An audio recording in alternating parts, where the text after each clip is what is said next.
So the dish that I'm going to cook, again, just keeping it really simple. I'm going to make some pomana, so sliced potatoes, cooked in butter, really sort of high temperature, try and get a bit of colour on them. Purple sprouted broccoli, some new seasoned asparagus, and some roasted shallots.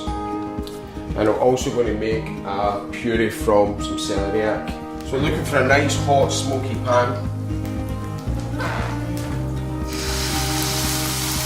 We want to pop steak in, and you've got to be able to hear that noise, just loads and loads of sizzle. And the other thing, just leave it alone. We want to make sure that we get great contact with the pan, that noise continues, and that will create loads of colour and loads of flavour.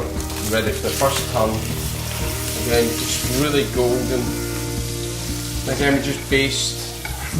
Again, we're just reducing the temperature ever so slightly. We don't really want to burn the butter.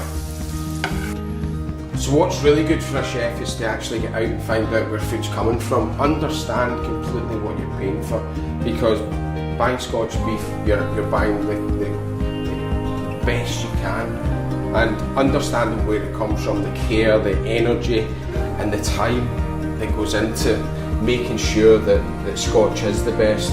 It's for a chef, for me especially, getting out and seeing where it all happens is brilliant.